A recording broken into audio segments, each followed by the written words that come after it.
Hello everyone, मैं आपकी अपनी अर्चना, कहानी दिल से दिल तक एक नई मोटिवेशन के साथ। कहते हैं ना, जिंदगी में कुछ चीज़ें कभी कभी ऐसी हो जाती हैं ना कि जिंदगी जीने की चाह हमारे अंदर से हमेशा हमेशा के लिए ख़त्म हो जाती है। ना किसी से बात करना अच्छा लगता है, ना किसी से मिलना जुलना अच्छा लगता है, यहाँ भी हमें अच्छा नहीं लगता। किसी करीबी को हम खो दें या उस इंसान को हमेशा हमेशा के लिए हम खो दें जो हमारे दिल के सबसे ज़्यादा नज़दीक। कि मौत तो सच्चाई है, पर वो किस कारण से आपसे आकर मिलेगी, किस वजह से मिलेगी, भगवान अपने ऊपर इस चीज़ को नहीं लेते।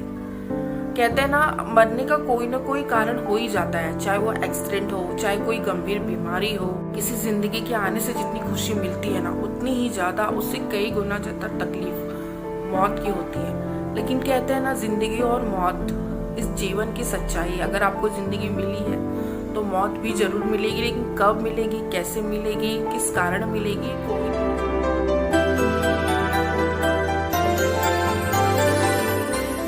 राजेश की, जिसकी 10 साल की बेटी प्रीति थी।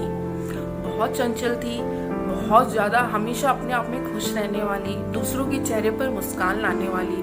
उसके अंदर एक चीज हमेशा रहती थी कि उसके सामने कोई सैड फेस लेकर ना जाए।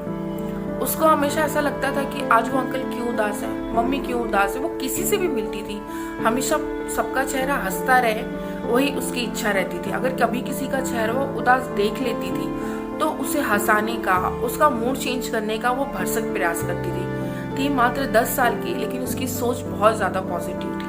हमेशा खुश रहना और दूसरों में खुशियां बांटना, ये हमेशा से उसकी चाह रहती थी। इसी तरह से राजेश भी अपनी बेटी को बहुत ज्यादा प्यार करता था। अपनी बेटी के चेहरे पर खुशी लाने के लिए वो कुछ भी कर सकता था। एक अच्छे पिता होने का वो पूरा कर्तव्य, पूरा फर्ज निभाता था। काम पे जाता था, ऐसा एक भी दिन नहीं जाता कि राजेश जॉब पे से लौटते वक्त प्रीति के लिए कुछ लेकर ना आए। कभी चॉकलेट्स लेके आता था, कभी खिलौने लेके आता था, कभी कपड़े लेके आता था, मिठाइयाँ लेके आता था। मतलब कुछ न कुछ वो प्रीति के लिए हर दिन लेके आता था। एक अच्छे पिता होने का राजेश पूरा कर्तव्य निभाता था। अचानक से एक दिन प्रीति के साथ हादसा हो जाता है और प्रीति की जान चली जाती है। ये सदमा राजेश बर्दाश्त नहीं कर पाता।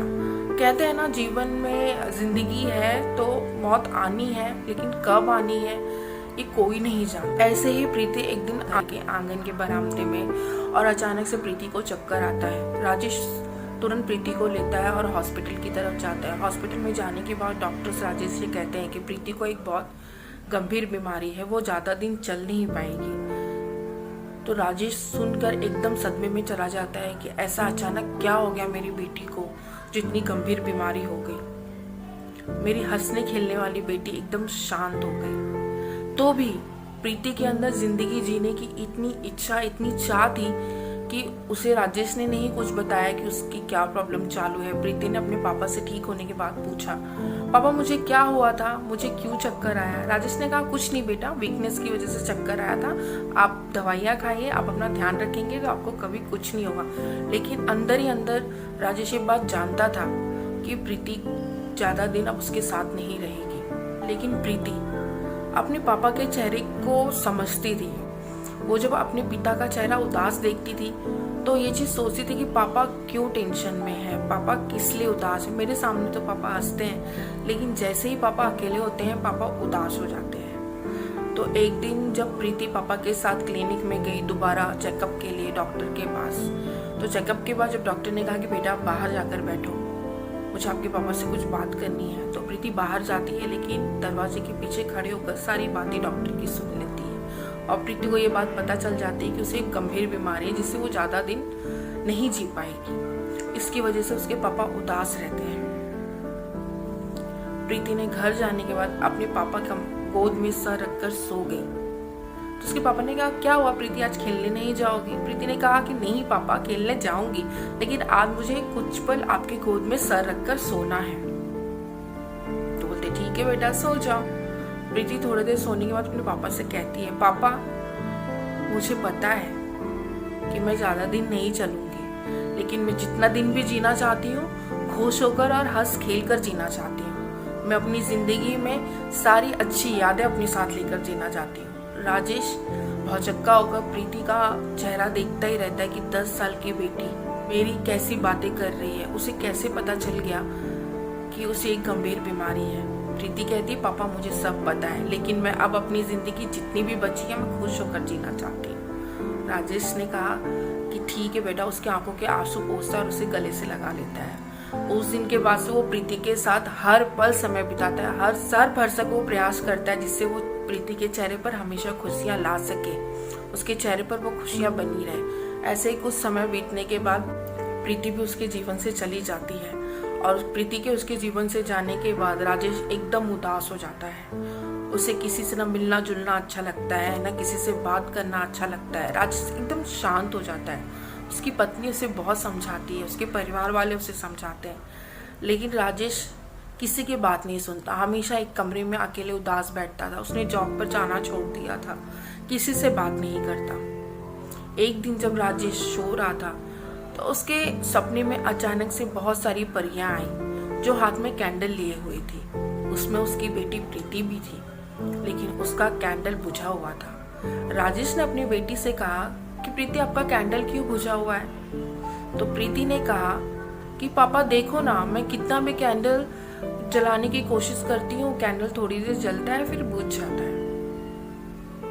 मैं कितना भी इसको कोशिश कर रही हूँ कि ये जलता रहे, लेकिन मेरा कैंडल नहीं जलता पापा। राजेश ये बात समझ जाता है कि प्रीति क्या कहना चाहती है।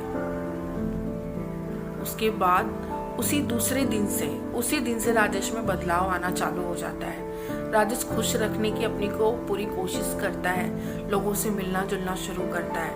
वो ये बात समझ जाता है कि अगर वो खुश रहेगा तो उसकी बेटी भी खुश रहेगी। किसी के अपने के जाने का गम और तकलीफ तो होता है, लेकिन जो आपके दिल के सबसे नजदीक है वो आपको तकलीफ में तो नहीं देख सकता, दुख में तो नहीं देख सकता। आप अगर खुश हैं तो वो भी जहाँ कहीं भी है वो भी खुश रहेगा। अपना हमेशा अपने को खुशी देखना चाहता है, चाहे वो जहाँ कहीं भी हो। तो ये छोटी सी स्टोरी अगर आपके दिल को छू गई हो तो प्लीज इसे शेयर जरूर करना। और जिंदगी में हमेशा मुस्कान बनाए रखो, क्योंकि किसी की जिंदगी खत्म तो हो जाती है, लेकिन अगर आप अपनी बची हुई जिंदगी के साथ कुछ ऐसा करते हैं तो आपकी जिंदगी में आपसे ज्यादा तकलीफ उस इंसान को होती है जो आपके सबसे ज्यादा करीब होता है, चाहे वो आपके साथ हो या ना हो। और वो जिंदगी, जिस जिंदगी को वो पाना चाहता था और वो नहीं पा पाया और आज आपके पास है और आप उस जिंदगी की वैल्यू नहीं कर रहे, तो क्या आप अपनी जिंदगी के साथ न्याय कर रहे हैं? नहीं ना। तो प्लीज जिंदगी के बारे में सोचिए। जिंदगी का हर पल बहुत कीमती है। आप किसी के चेहरे पर मुस्कान ले आ सकते हैं। हर वक्त कोशिश करिए अपने चेहरे पर मुस्कान रखने की, क्योंकि आप अपने चेहरे पर मुस्कान रखेंगे तो दूसरे को खुशियां बांट पाएंगे। और जिंदगी के साथ हमेशा न्याय करिए, क्योंकि जिंदगी बहुत कीमती है। कोई इसे पाने के लिए तरसता है पर पाकर भी नहीं पा पाता, और किसी के पास ये जिंदगी है तो कोई उसकी वैल्यू नहीं करता।